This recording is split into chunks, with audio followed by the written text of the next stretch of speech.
Okay, buckle up, folks. Get ready for a political showdown story that's hotter than a five-alarm fire. We're diving deep into a clash of titans, or perhaps a titan versus. Well, you'll see. This is a story of how Caroline Leavitt, the sharp, new voice of the Trump administration, absolutely dismantled Karine Jean-Pierre, the former face of the Biden White House, live on national television. Welcome, truth seekers, to a story you have to hear to believe. Forget the spin. Forget the carefully crafted narratives you usually get. We're talking about a raw, unfiltered confrontation that happened center stage on America's hottest talk show, The American Pulse. The legendary MC, Jack Harper, known for not pulling punches, hosted this epic encounter. Imagine the scene. The studio lights blazing, the audience absolutely buzzing, crackling with anticipation. On one side, radiating confidence in a power Navy suit, sat Caroline Leavitt. Young, yes, but with eyes like lasers and a demeanor that screamed, "Don't mess with me." She's a rising star, the voice of mega strength, bringing common sense back to the forefront. And on the other side, Karine Jean-Pierre, representing the Biden legacy, dressed in a muted gray, already looking, let's just say, less uncomfortable. The air was thick with tension.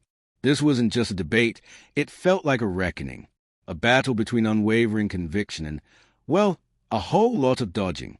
Before we plunge into the minute-by-minute breakdown of this televised demolition, do me a favor, hit that comment section and let me know where you're tuning in from. And hey, if you haven't already, smash that subscribe button.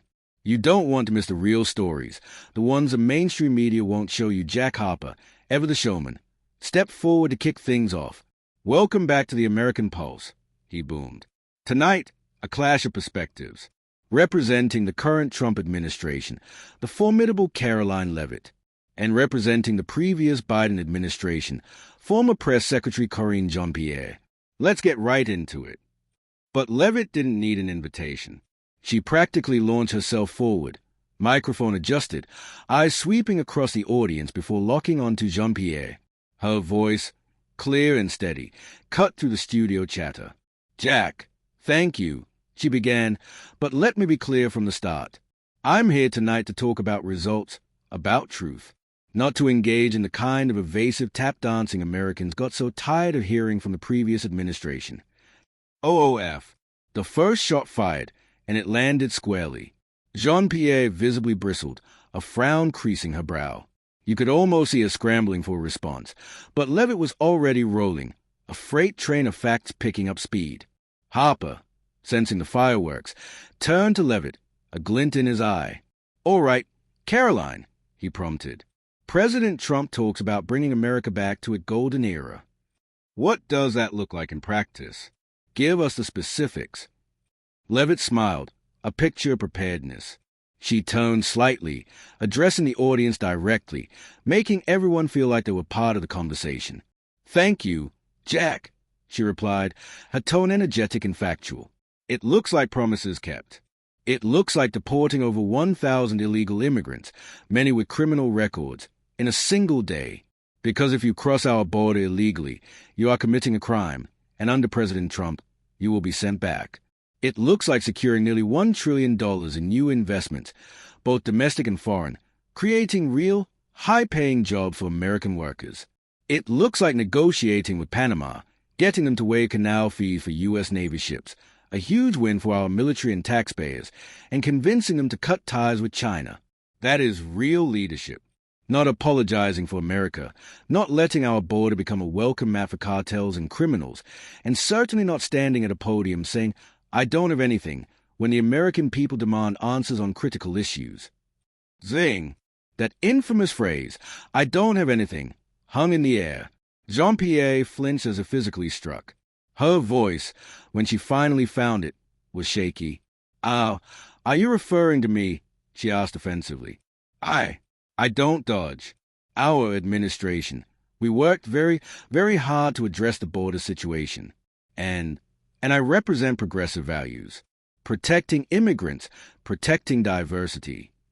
Leavitt let out a short, almost pitying laugh. It wasn't loud, but it echoed in the suddenly quiet studio. She locked eyes with Jean-Pierre again. Progressive values, she questioned sharply. Is 10,000 illegal crossings a day what you call a success? Is that protecting anyone? Or is it progressive to stand there, day after day, stammering, "I don't have anything for you," when asked about the chaos your policies created? The American people don't need vague values. They need safety. They need jobs. They need a government that doesn't allow fentanyl and criminals to pour across the border unchecked. President Trump delivers that. What did your administration deliver, Karine? Besides chaos and excuses. Jean-Pierre's face flushed crimson. She tried to regain composure, pushing back, but the words stumbled out. That's not fair, she protested, flustered. We had comprehensive plans for border. And I don't dodge. Sometimes the specific data isn't immediately available. What about President Trump? He divides people, calling other countries, those names. That's not leadership. Leavitt tilted her head, her expression one of utter disbelief. Her voice turned steely. No data immediately available, she pressed, incredulous. You were the press secretary. The border crisis was arguably the biggest issue facing the nation under your administration, and you consistently knew nothing? That's not a lack of data. Karine, that's a dereliction of duty. And President Trump doesn't divide. He unites Americans by putting America first. He negotiated a deal with Panama that strengthens our position. He secured the release of American hostages from Venezuela that your administration left behind, while you stood by and let the border disintegrate. You call that leadership? Or is it just easier to blame others and, of course, dodge the real questions? Jack Harper jumped back in, practically rubbing his hands together with glee. Whoa! Okay, it is getting hot in here, he exclaimed. Karine, she's hitting you on the border, the hostages, the economy. President Trump is clearly racking up points. How do you respond? Jean-Pierre faltered. You could see her hands trembling slightly on the table in front of her. We cared deeply about the hostages too, of course, she stammered. But that wasn't the primary focus at that specific moment. And the economy, we created millions of jobs. I don't think President Trump did better. I don't have all the specific information right now, but we tried. We really tried. Tried. That word seemed to ignite something in Leavitt. Her voice sliced through the air like a surgeon's scalpel. Tried? She echoed scathingly. The American people don't pay their bills with trying. They need results. President Trump brought in nearly $1 trillion in investment. Do you have any data?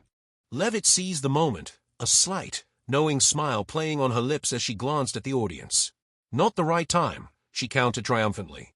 The American people have been waiting long enough. They need answers now. And unlike some, I have them. The studio erupted, but the applause wasn't for Jean-Pierre. It was a tidal wave of support for Caroline Leavitt, who had just landed blow after devastating blow, leaving her opponent visibly stunned and reeling. Jean-Pierre sat there, face flushed, the political equivalent of a boxer trapped on the ropes after a vicious first round. The fight was just getting started, but already, one side was clearly dominating. Round 2 commenced. The audience was still buzzing as Jack Harper fanned the flames. Wow, what an opener, he declared. Caroline Leavitt came out swinging. Karine, the floor is yours. Time to fight back. Are you ready? Jean-Pierre took a deep, shaky breath. She tried to project confidence, standing, adjusting her microphone, scanning the crowd, perhaps hoping for a lifeline. But the damage was done. Across from her, Leavitt sat, poised, that confident smirk never leaving her face, almost daring Jean-Pierre to dig her own grave deeper. I will not stand here and let her distort the truth. Jean-Pierre began, attempting defiance. She talks about deportations, about investments, but President Trump caters only to the wealthy elite. Our administration fought for fairness, for immigrants, for people without a voice.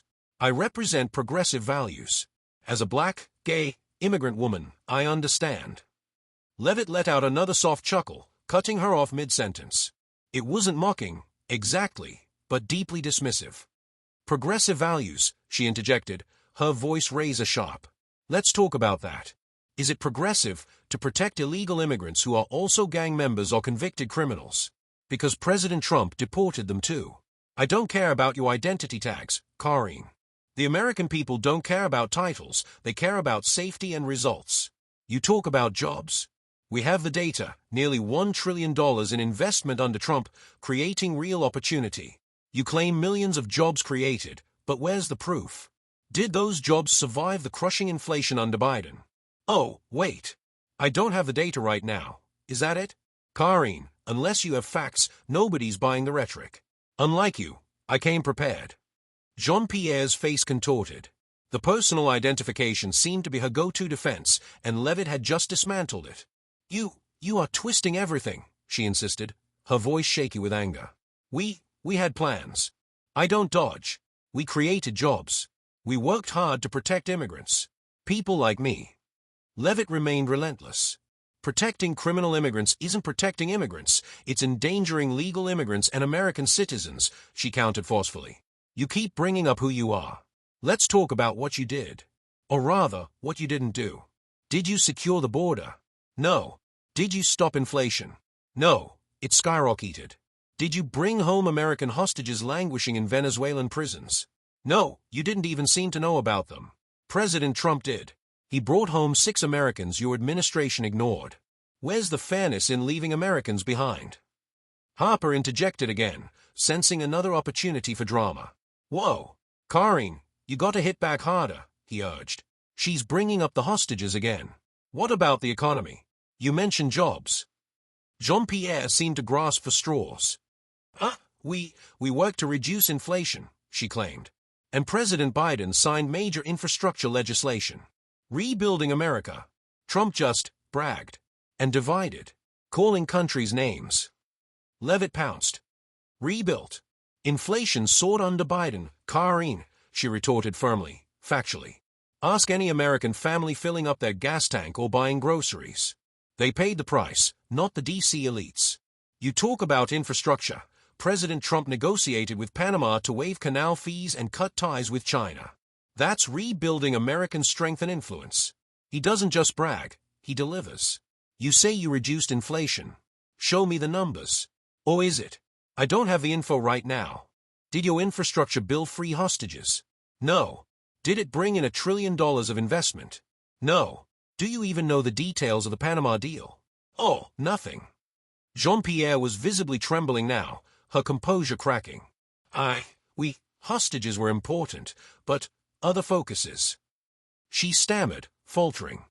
I don't have that specific information. We worked for fairness. Leavitt drove the point home. Not the focus, she repeated, incredulous.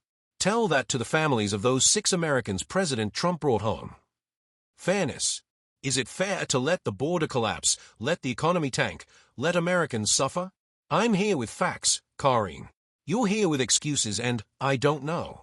Let the audience decide. What do they want? Results or apologies? The crowd was eating it up.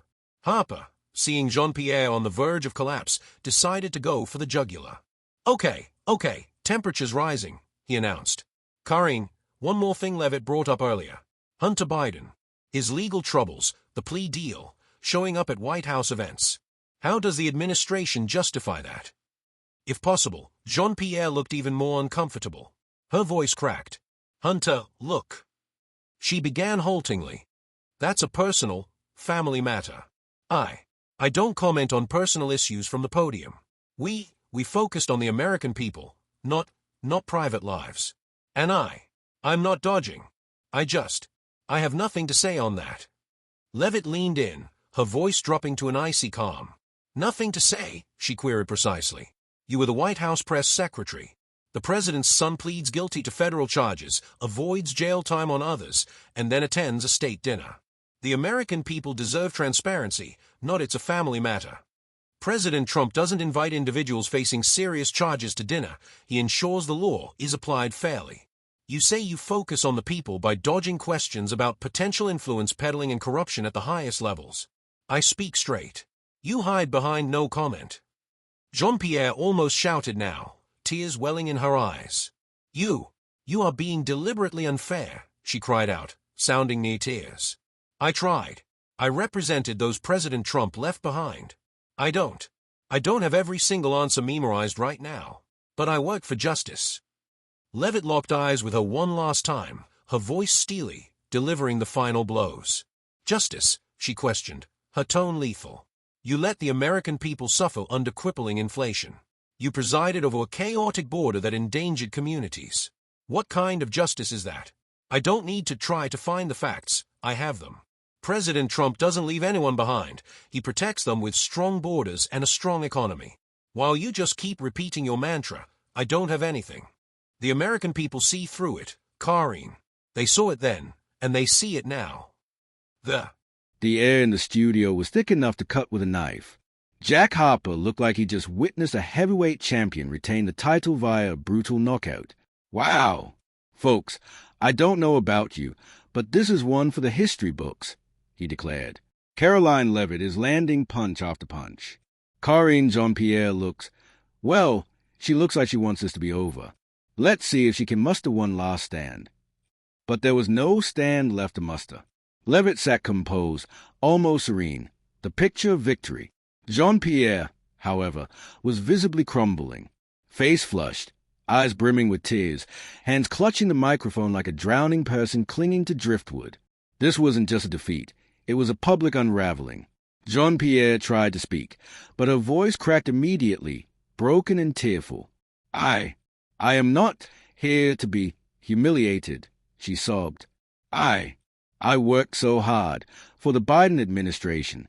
I represent people, women, black people, immigrants. Like me, she just keeps attacking. But I don't dodge. I just don't have all the answers. Her voice trailed off into a choked sob as the audience, sensing the kill, grew quiet, leaning in. Leavitt's response was swift, clinical, and utterly devastating. No answers. That's the point, Karine, she stated, her voice cold and clear. That's been the point. I don't have anything on the border. I don't have anything on Hunter Biden. I don't have anything on inflation figures. I don't have anything on the hostages President Trump brought home. Who exactly do you represent when your only answer is ignorance or evasion? I'm not attacking you. I'm exposing the failure of the administration you represented. President Trump deported criminals to protect all communities. You're crying about identity politics instead of addressing the substance. This isn't about unfairness. It's about competence versus incompetence. Jean-Pierre looked completely lost. Tears were now openly streaming down her face as she wept. You're twisting. She managed between sobs. We tried. He just brags. I can't. I don't know what else to say. She trailed off again, shaking her head, unable to continue.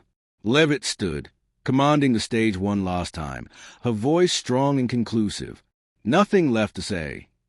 That sums it up perfectly, doesn't it? That was the motto of the previous administration when faced with hard truths. I don't have anything. Well, President Trump does have something. Results. Action. Strength. I'm here to speak for that. And I don't crumble or cry when challenged with facts. The audience sees it. America sees it. Common sense wins. Evasion loses. MAGA is delivering. The studio audience exploded. It was thunderous, the loudest ovation of the night, and it was entirely for Caroline Leavitt. Jean-Pierre remained seated, head bowed, hands covering her face, utterly defeated, live on national television. Jack Harper had to shout over the noise. Unbelievable, he yelled. I have never seen a political debate end like this. Caroline Leavitt has absolutely dominated. Karine Jean-Pierre, completely overwhelmed. We'll be right back. And just like that, it was over. But the shockwaves were just beginning. Social media instantly combusted. #Leavitt Destroys was trending worldwide within minutes. Clips of Leavitt's sharpest lines, the $1 trillion investment, the 1,000 deportations, the hostage rescues, went viral, contrasted with footage of Jean-Pierre's tearful collapse and her infamous I don't have anything. The legacy media, predictably, tried to spin it. CNN focused on Jean-Pierre's tears, framing Leavitt's factual assault as aggressive and lacking empathy. MSNBC brought on panels to discuss the unfairness of bringing up Hunter Biden or criticizing Jean-Pierre's record. But it was too little, too late. The visual was too powerful. The contrast was too stark. People saw one person armed with data and conviction, and another resorting to tears and deflection. Fox News and other conservative outlets hailed Leavitt as a conquering hero, a warrior armed with truth who exposed the incompetence and emotional fragility of the previous administration. Commentators lauded her poise, her command of the facts, and her refusal to be intimidated. Online forums buzzed with praise for her unrelenting style and mega strength. This wasn't just a win for Caroline Leavitt. It was presented as a win for common sense, for results-driven leadership, for the mega movement proving its strength against the perceived weakness and evasiveness of the Biden era. Leavitt didn't just win the debate. She owned the narrative, turning Jean-Pierre's talking points and even her identity into liabilities rather than strengths. It was a masterclass in political communication, one side armed with specifics and conviction, the other relying on deflection and emotion, ultimately crumbling under pressure. It highlighted a fundamental divide. Do you want leaders who deliver tangible results, even if their style is blunt, or leaders who offer sympathetic words but struggle to answer the tough questions? Caroline Leavitt answered that question definitively on the American Pulse. She didn't just crush her opponent. She set a new standard for how to confront the failures of the past with undeniable facts and unwavering confidence. The message was clear. Competence and truth matter more than titles or tears. What a spectacle. A true political gladiatorial contest, and Caroline Leavitt emerged the undisputed champion. It's moments like these that cut through the noise and show you what's really going on. What did you think of this epic showdown? Let me know your reactions in the comments below. Did Leavitt go too far, or was it a necessary dose of reality for a public tired of evasive answers? Thanks for tuning in and dissecting this incredible moment with us. For more deep dives into the stories the mainstream ignores, the clashes that reveal the real political battlefield, make sure you're subscribed and hit that notification bell. You won't want to miss what's coming next, right here on Fame Finder. See you in the next video.